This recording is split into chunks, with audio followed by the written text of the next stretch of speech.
வணக்கம். சோஸ்திரம். அஸ்ஸலாமு அலைக்கும். உங்களில் ஒருவனான சையதாலம்பாஷா பேசுகிறேன்.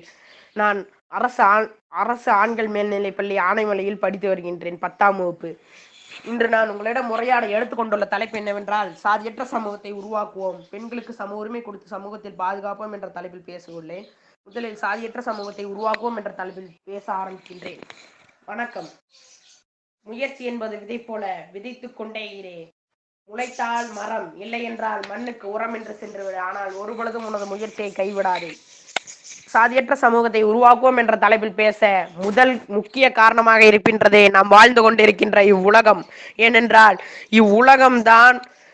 இவ்வுலகத்தில் பிறக்கவர்கள் சாதிக்க பிறந்தவர்களை விட ஜாதிக்காக பிறந்தவர்கள் தான் அதிகம்.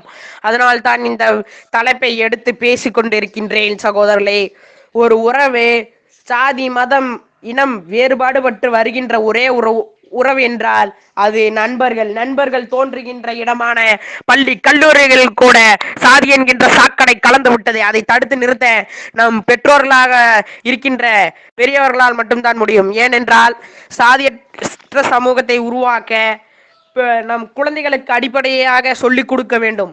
என்னவென்றால், நம் உலகில் இரு சாதிகள் தான். சாதிகள் இல்லை என்று சொல்கின்ற மனுஷ ஜாதி, சாதி இருக்கின்ற என்று சொல்கிற மிருக ஜாதி என்றுதான் சொல்லி வளர்க்க வேண்டும். ஒருவர் நின்னால் தீட்டு நடந்தால் தீட்டு என்று சொன்னவர் தான் தீட்டு எழுதுவதை வைத்துதான் நம் அரசியலமைப்பு சட்டமே இருக்கின்றது. அது நம் அண்ணல் அம்பேத்கர் தான். ஏனென்றால் நம் ஒருவர் சாதிக்க எழுந்தால் கூட, சாதிக்கவோ ஏதாவது முயற்சியை செய்யவோ எந்திரித்தால் நம் உலகம் என்ன செய்கின்றது? அவனோ அந்த சாதி, இவனோ இந்த சாதி என்று சாதியை சொல்லி சொல்லி சொல்லி சொல்லி நம் நாட்டையே சாக்கடையாக்கி விட்டது. அன்று நமக்காக சுதந்திரம் வாங்கி கொடுத்த காந்தி அன்று இங்கிலீஷ்காரர்களிடம் ஆங்கிலேயரிடம் நமக்காக வாங்கி கொடுத்தார். இன்று நம் வாங்கி சாதியை சொல்லி வளர்க்கின்ற சாக்கடையாளர்களிடம் கொடுத்து விட்டோம். சாக்கடையை தூர்வார நமக்கு நாமே தூர்வாரிக்கொள்ள வேண்டும். ஏனென்றால் இப்பொழுது சாக்கடையாக இருக்கின்றது, மறுநாளில் பெரியோர் வெள்ளமாக வரும். அதை பாதுகாக்க வேண்டும். பாதுகாத்திருந்திருந்தால் உடுமலையில் சாதிக்காக கொலைப்பு செய்யப்பட்டிருக்க மாட்டார்கள் யாரும் என்று நினைவில் வைத்துக் கொள்ளுங்கள். நான் ஒன்றும் இந்துவே எழுந்து வா, முஸ்லீமே முழங்கி வா, கிறிஸ்டினே கிளம்பி வா என்று சொல்லவில்லை. மனிதர்களே எழுந்து வா, மானுயர் கொண்டு வா, மனிதநேயத்தை போற்றுவோம், சாதியை ஒழிப்போம், சாதி ஒழியும் வரை குரல் கொடுப்போம் என்று கூறுகிறேன். வணக்கம், நன்றி. எனது 2ஆம் உரையை ஆரம்பிக்கின்றேன். சகோதரர்களே, பெண்களுக்கு சம உரிமை கொடுத்து பெண்களை பாதுகாப்போம் என்ற தலைப்பில் பேச உள்ளேன். வணக்கம் சகோதரர்களே, உங்களில் ஒருவனான சையதாலம்பாஷா பேசுகிறேன். எனது 2ஆம் முறையை ஆரம்பிக்கின்றேன். ஓர் அறிவிருக்கின்ற மரத்தால் கூட ஒரு அணிலை காப்பாற்ற முடிகின்றது. ஆனால் 6 அறிவிருக்கின்ற நம்மால் ஒரு அனிதாவையே காப்பாற்ற முடியவில்லையே என்ற மனநிலையோடு எனது உரையை ஆரம்பிக்கின்றேன். சகோதரர்களே, பெண்களுக்கு நம் நாட்டில் எங்குமே சுதந்திரம் இல்லை. சுதந்திரமாக சுத்தினால் கூட நம் பெண்களுக்கு பாதுகாப்பும் இல்லை. ஏனென்றால் சில வாரங்களுக்கு முன்பாக நடந்த சம்பவம் இது. ஹத்ராஸ் பெண்ணை பாலியல் பலாத்காரம் செய்து கொலை செய்யப்பட்டால் காரணம் பெண்களுக்கு பாதுகாப்பே இல்லை. எங்கும் பாதுகாப்பில்லை.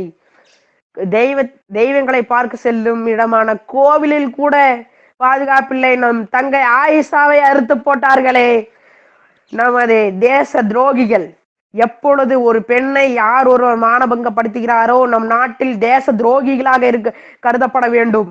நம் நாட்டிலும் அரபு நாடுகளை போன்று குற்றங்கள் செய்பவர்களை கடுமையான தண்டனை அளித்தால் மட்டும்தான் நம்ம நாட்டிலும் பெண்களுக்கு எதிரான குற்றங்கள் குறைக்கப்படும்.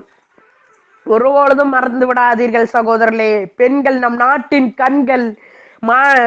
நமது பெண்கள் அக்காலத்தில் பாத்தீங்கன்னா மனிதர்களுக்கு மண்டியிட்ட காலங்கள் கூட எழுந்து நின்றால் நமது ஜான்சி ராணி, வீரமங்கை ஜான்சி ராணி மற்றும் நமது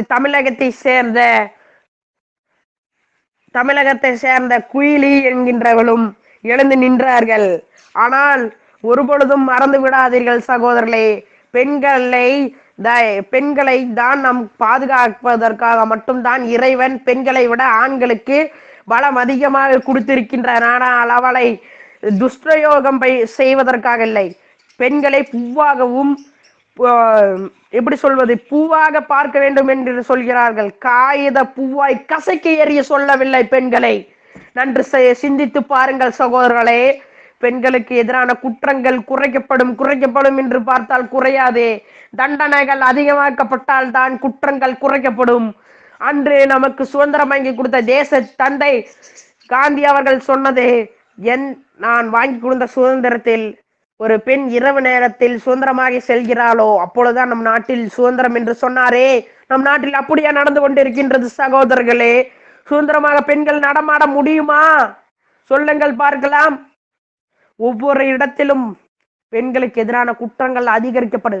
ஒரு பெண்ணை யார் பார்த்தாலும் தாயாகவும் தங்கையாகவும் பார்த்தால் மட்டுமே பெண்களை பாதுகாக்க முடியும் சகோதரர்களே. நன்றாக சிந்தித்து பாருங்கள். உங்களுக்கு ஒரு தங்கையாகவும் தாயாகவும் இருந்தால் மட்டும்தான் பெண்களை பாதுகாக்க முடியும். ஆனால் அப்படியா செய்து கொண்டிருக்கின்றோம் நம் பெண்களை? இல்லை இல்லை, நம் பெண்களை மதிப்பதும் இல்லை, மிதித்துக் கொண்டிருக்கின்றோம் ஒவ்வொரு நாளும். பெண்களை பாதுகாக்கும் வரை என் குரல் ஓங்கோங்கி நிற்கும் என்று கூறுகிறேன். வணக்கம், நன்றி. பெண்களை பாதுகாப்போம், சாதியற்ற சமூகத்தை உருவாக்குவோம். இதற்கு எனது முதல் கருத்தை பதிவு செய்து எனக்கு இவ்வாய்ப்பை அள்ளித்தந்த மகேந்திரன் ஐயா அவர்களுக்கு நன்றி கூறி விடைபெறுவதோடு வாய்மொழி கட்டமைக்கும் வாய்ப்பளிந்தமைக்கு நன்றி கூறி விடைபெறுகிறேன். நன்றி, வணக்கம்.